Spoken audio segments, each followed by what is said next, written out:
Ryle Gordon and his stepfather, Chris Trumbick, had made for their family's cabin in Hayden, Idaho, but it wouldn't be one of their routine hunting trips in the countryside. Instead, they were greeted with the word "help" scratched into the dirt near the property. They thought little of it at first, but then they reflected that it might be a genuine request, and their second instinct was the right one. The settlement of Hayden, Idaho has a population of a little over 13,000 according to the most recent census. But the area's stunning natural landscape beckons people like Chris Trumbick and his 15-year-old stepson Ryle Gordon to come and explore. For Trumbick and Gordon, the trek to Hayden meant they were going hunting and staying at their hut in the wilderness. And they did that often, the teenager told TV station KHQ. "Pretty much born and raised at that cabin," Gordon said.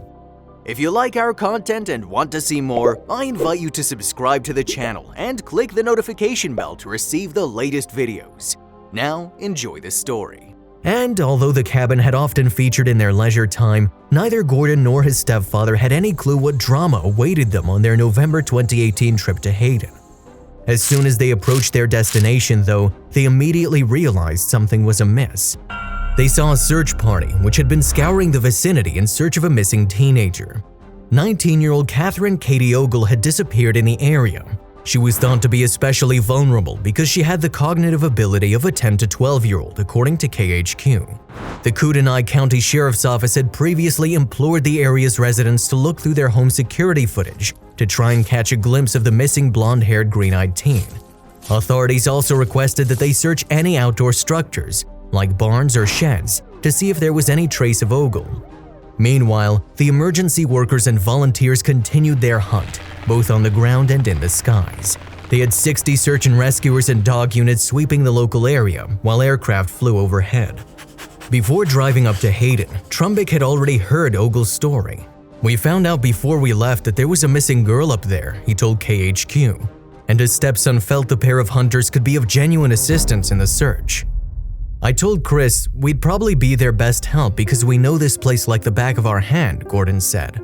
So the pair decided to drive onward to their cabin, which sat 4 miles away on a single-track road. As the hunters made their way along the narrow dirt road towards their property, they saw something unexpected. On the ground, they noticed that someone had scrawled a note in the mud. It read simply, "Help." Trumbick recalled, "It says help," and Gordon's like, "That's kinda creepy." At first, the teen's stepfather had a simple explanation for the message. "I thought maybe it was a hunter down here shot a deer or something," Trumbick told KHQ. The author might have needed help carrying the carcasses, he surmised.